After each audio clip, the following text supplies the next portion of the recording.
Hi, everybody. I am so honored and excited to be here with someone who I have long admired, and I had the privilege of meeting her not too long ago on a panel we did together. I'm with Chrissy King. Hi, Chrissy. Hi, I'm so excited to be here. I know. I mean, I know we're friends now, but I'm still Yes. fangirling. The Like, feelings are very mutual, so we're fangirling each other. oh my gosh, I love it. And yeah, I had my sort of like, I feel like this sounds creepy, but I had my eye on you for a while.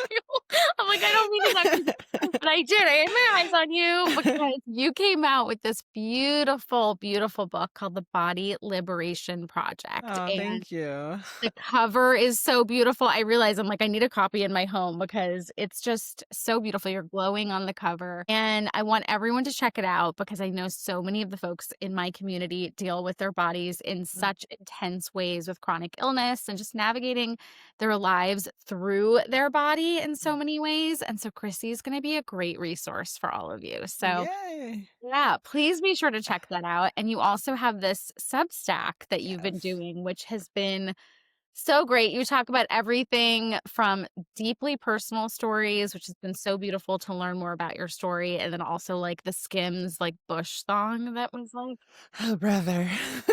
Yes. yeah. So how are you doing today? What's going on with you in your world? I'm doing really good today. Wait, can I tell you a quick story about the Tell me cover of my everything. book, though? Yeah. So, the cover of my book was never intentional. They were like thinking about covers, and the publisher actually took this picture off my Instagram. And they're like, "What do you think about this?" And the cover is actually a selfie I just did in my room, and I Oh my posted it on Instagram. And then they put the mock cover, and I was like, "I love it. Sold. God. Do you have the Done." book next to you? Because Yeah, I yeah, I have it right know it's us. here. We've been talking about it. Oh my God. Like, hello. Like, you're just like, who is that girl? Like, can I be friends with her? Like, I just want to hang out with her. Yeah, that's So amazing. easiest cover ever.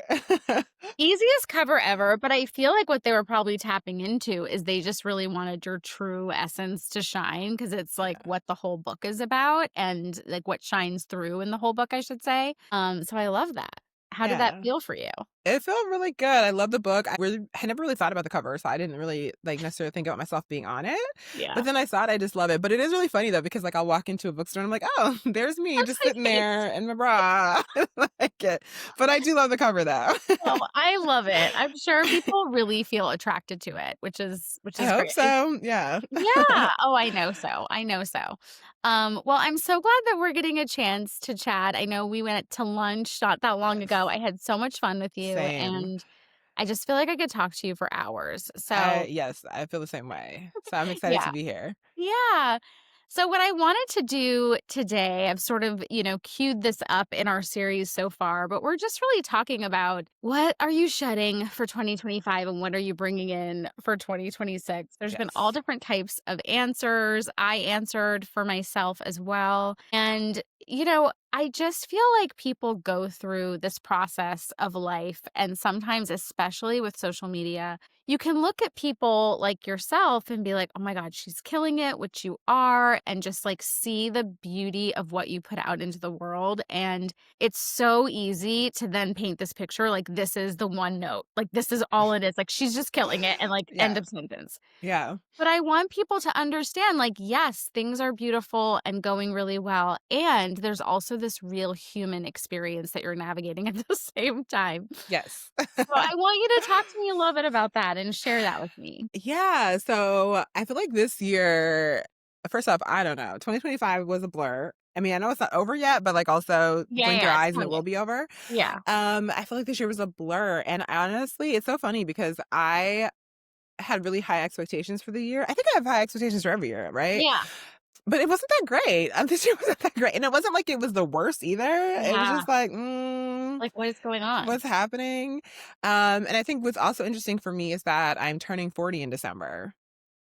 Yes. I didn't know that. So, yes, I'm turning 40 in December, and age is not a big deal to me at all. However, there is still something about like that age 40, right? That it feels Mhm. like, okay, what am I doing? You know what I'm saying? Yeah, I And turned 40 4 years ago, so 4.5 years ago, so I get it. yeah, and it's so weird because I feel like in my 30s, I have had a lot of transitions in my 30s. Like I won't tell you Yeah. my whole story today, but I got divorced in my 30s. I moved across Yeah. the country. I quit my corporate job. So I did all of that when I was like around 33. And so Mhm. there was like big transition, right? And so I feel like the last 7 years have been really fruitful and really amazing. And I feel like I've built my life into something that's really beautiful and really enjoyable. And now I'm turning 40. I'm like, okay, so what am I really doing? And I really am trying to actively, like, speaking of what I'm leaving behind, I'm really trying to leave behind this. And it's like, it in your head, but you're Yeah. like trying to really internalize, embody it, is that there is no such thing as having it figured out, number 1. And Mhm. number 2, that there is not like, what am I really doing? Like, life is ever evolving, right? And like, what I'm doing today, I might not be doing tomorrow. Mhm. And like, although I had all those big transitions, that doesn't mean I'm never going to have any more. And so I'm really trying to let go of like this expectation for what 40 was supposed or is supposed to look like, or what I'm supposed to have accomplished by now. Yeah, I'm really, really working through that because although I'm like, it's just another number, but then there's something foreboding, not foreboding, but I think it's more of like societal programming around like 40, right? And what that Mhm. means. So yeah, I'm like, I'm in it. I'm in it right now. No, I love that so much. Well, first of all, like, thank you for your honesty. And I say, like, I love that. I know it wasn't like the shiniest thing, but I love that because I think this is the truth of what people really go through. And when you Yeah. say, like, the last 7 years have been beautiful, but then, like, this is here now, and you're sort of like, this year wasn't all that. Like, it wasn't the No, best. that wasn't the best. I think a lot of people feel that way, like and I don't know about you if this resonates, but I almost feel, like, a little guilty for feeling that Mhm. way because I've had years where things have been terrible, Yes, where agreed. things have been, like, Mhm. on the floor, like, have to pick yourself up off the floor of your life, and you're just like, "This is the worst year of my life, and I don't know how I'm ever gonna get through it," and then you do, and it's such a blessing, but this year wasn't that, Mm-mm. so I kind of feel a little guilty, like, "Girl, you should just be, like, okay with it because it wasn't the S worst." See, I understand that feeling, but I really push myself to not Okay, tell me. Tell me. sink into that because I'm like, yes, there's always been worse times, right? But like that doesn't mean that now has doesn't also not feel good. And like I Mhm. think that I have struggled with this a lot, right? That there's this idea that like if I don't have anything like that's like terrible, right? Like by all means, my life is pretty good, right? Mhm. So it's like I should just be grateful. But I really feel like yeah, okay, I'm grateful, but also that doesn't mean that it doesn't feel great right now. Like both things can be true. Like I'm Yeah. grateful that I'm not having the worst year of my life, and also I would like a better year too. Yeah, I'm so Yeah. with you on that. Like, I will adopt that because I think it's almost like I beat myself up for not feeling so much gratitude that I just like Yeah. don't, I'm just happy with what I have and I'm just Yeah. grateful and I don't want to rock the boat too much and all these things. But I've heard that from a lot of people, Chrissy. Like this year, I feel like has been just like a what the heck is going on kind of year because Yes. I think and this also happens before, I think, a big birthday like 40, so maybe it's double for you, but I think that there's just been a lot of shedding. That's why I'm sort of Yes. using this Yes. word is, like, anything that's not working, anything that, like, we thought was kind of fine to deal with is just like, "Nope, can't It's gotta anymore." go. It's gotta go, you know? Yeah, and that's hard, right? Because it's like sometimes the things that you say have to go aren't things that you necessarily even want to let go, right? It's just Mhm. like, but it has to go. You know it does. And I feel like that oftentimes to me is more difficult than something that's terrible that you're holding on to. Because when it's terrible, you're like, get it out of here. But when it's just like, it's okay, but you don't really want to let it go, but you know in your heart you have to. Like to me, that is the hardest. Those are the hardest things to me to shed and to let go of. And past versions of yourself. That can be people. It can be all of these things. And that it feels that's where it feels like really sticky to me. Yeah, and I find that for me, I feel like there's, like, no roadmap for that. No, You know? no, absolutely Like, not. absolutely not. Okay, because that's what I've been going through, I would say, the last, like, couple of years of, like, just changing how I wanna relate to the chronic illness conversation, which I know we've talked about privately, and feeling like there's something new there, but then not at all knowing like, it's not like I have this big declaration that now I'm like, "Oh, this is what it is," like how it was when I founded Chronicon. So yeah, that's super uncomfortable for me. I like to know things. I do too. I mean, that's like, I'm a Virgo moon. Like Uh, okay, this is the crazy part. I am a Sagittarius rising with a Sag stellium. So there's a lot of Sagittarius energy, but then I'm a Virgo moon and a Capricorn rising. So, it's like Oh. I wanna be like, "Yes, let's just go for it." And then the other person's Wait, like, "Wait a minute, you you're a need a plan." Sagittarius sun, you mean? I'm a Sagittarius sun, Yeah, sorry. yeah, Yes, I'm a sun, and then a Sagittarius sun with a Capricorn moon. Sagittarius stellium, and then a Capricorn rising and Virgo moon. So it's Oh, like, I'm like, "Yeah, let's just do it." And then the other one's like, yeah, "Okay, you need to slow down, slow your roll, slow down, Savannah. You need a plan." yeah. You Oh know? my So god. when it comes to like that sense of control, that's really hard. Like I like to know what is going to be next, what it's going to look like, what the plan is going to be, and it's really, really hard to just like let go of that a little bit because ultimately we don't have control anyways, and we know that. But it's like thinking that you have the sense of control. So yeah, I relate. That's all I'm It saying. can be really tempting to think that you have when's your actual birthday? December 4th. Go wish Chrissy a happy birthday if you're seeing this. Yeah, okay, that all makes a lot of sense. And, I wanna then get to, like, what is it about 2026, like, given all of this, like, what we're saying, how Yeah. there's been so much shedding, so much unknown. Also, my Aries sun is like, I want everything yesterday. Yeah. I'm I'm sorry, it's not done yet? Like, what do you mean? We don't have the full map of our entire lives laid out for us, like, Yes. 20 years in advance, like, I don't understand, like, it doesn't make any Yes. sense to me. But then my Cancer moon is like comfort and like it's Yeah. okay, so I get it. Okay, so tell me, what do you want to work on calling in for 2026? Oh my goodness. Okay, so I'm still thinking through all this because I really Okay, don't great. know for sure yet, but I know one thing that I think for myself on a personal level, I am calling in just more how do I want to phrase this? I want to be okay with things like unfolding how they unfold. And it's like again, I think for so many years I've had like this has to happen, this has to happen, this has to happen. And a lot of times those things have happened, sometimes they haven't.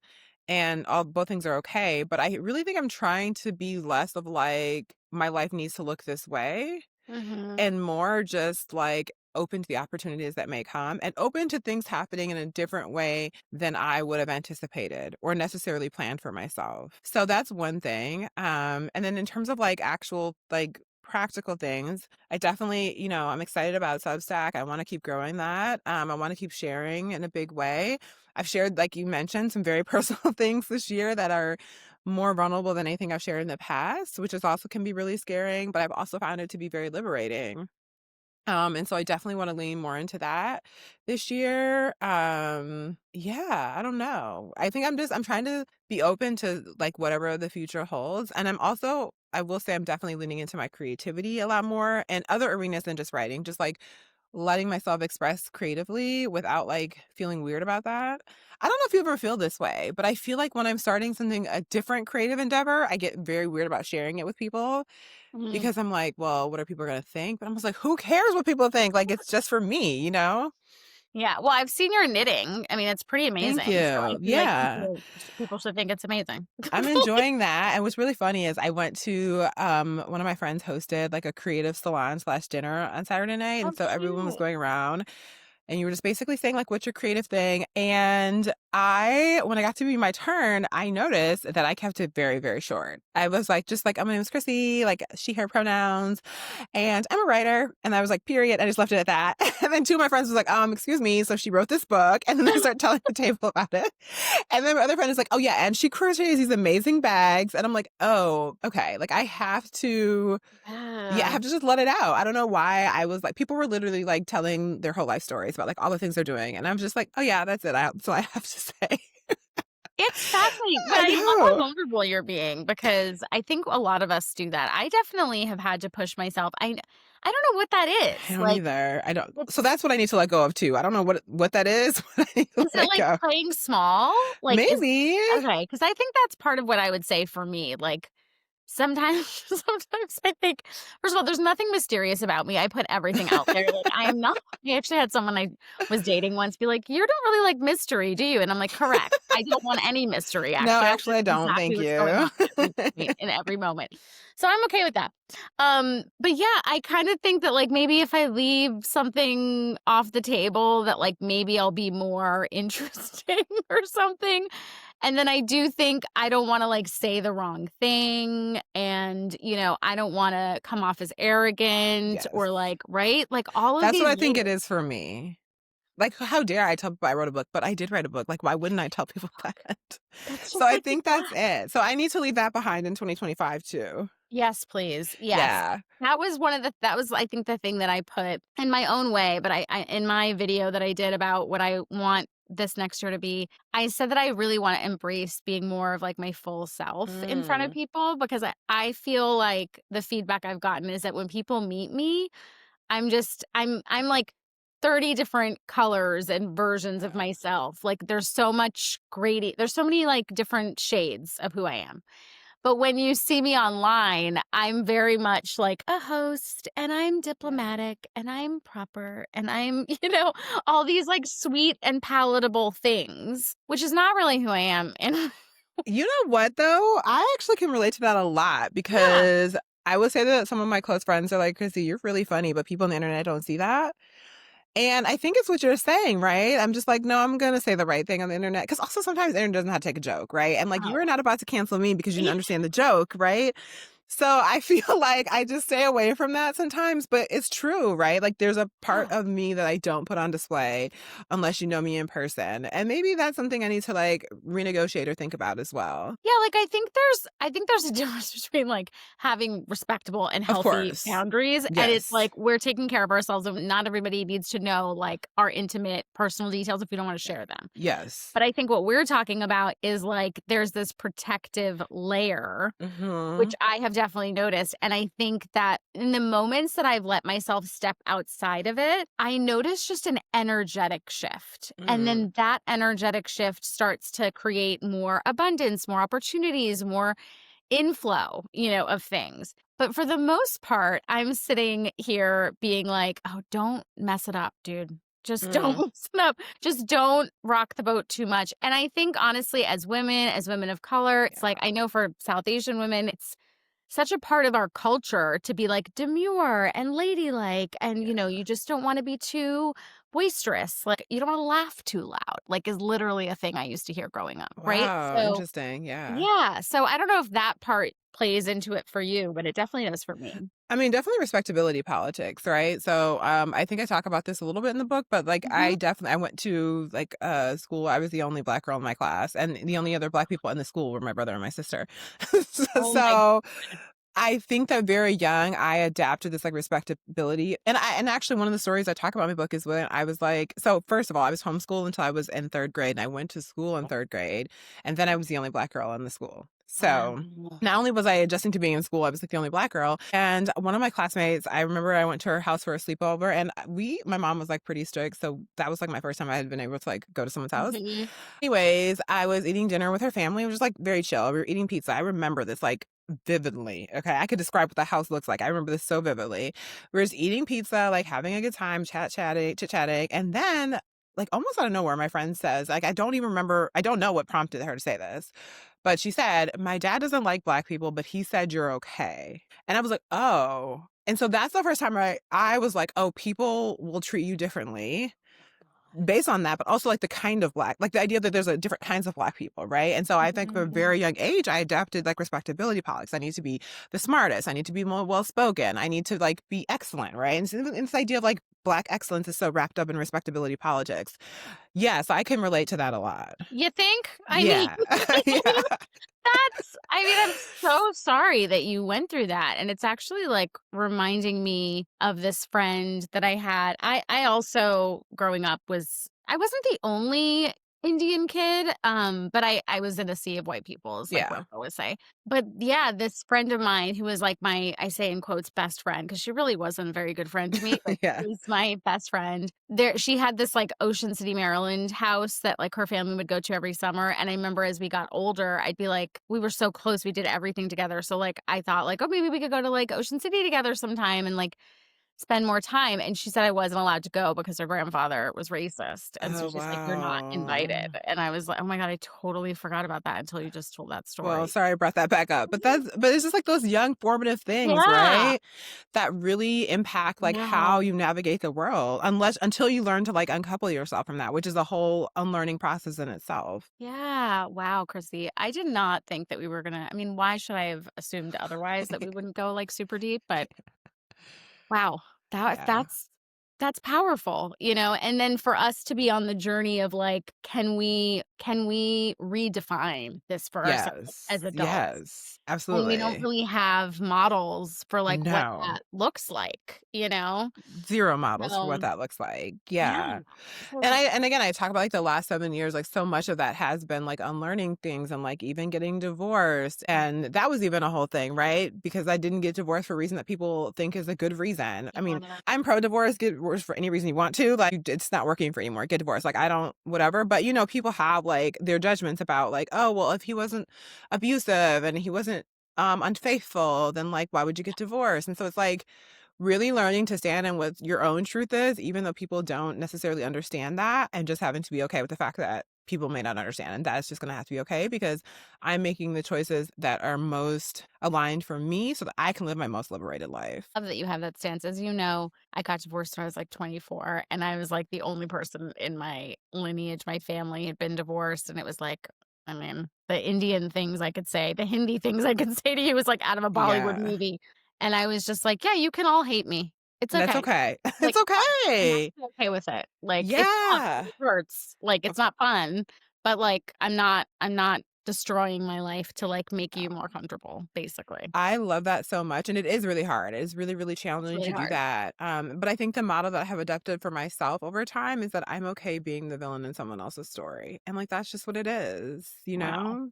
Yeah. Wow. Yeah. Oh my god, 2026, here we come. I swear. Oh my god. I'm like, I feel like we need to have, like, 3 follow-up questions, 3 follow-up interviews to this conversation because I just feel like we barely scratched the surface.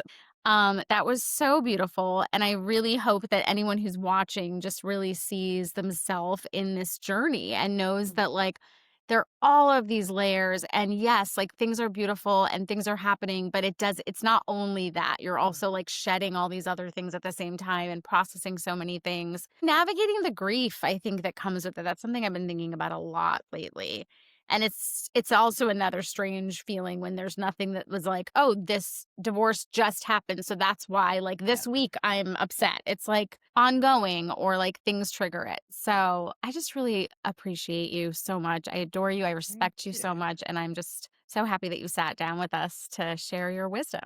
Oh my gosh, thank you. The feeling is so mutual, and I love this conversation, and I feel like I don't know, I just feel like it's really important to have conversations like this because, to your point, we look at people on the internet and we're like, "Oh, they just like, those are just regular people. Life is lifing for all of us," and anybody who tells you that's not the case is not being honest with you. Yeah, I Yeah. totally agree, which is why I wanted to do this. So, Yeah. thank you so much, Thank Chrissy. I you. let you enjoy the rest of your day, but lots of love and have a blessed day, everybody. Bye.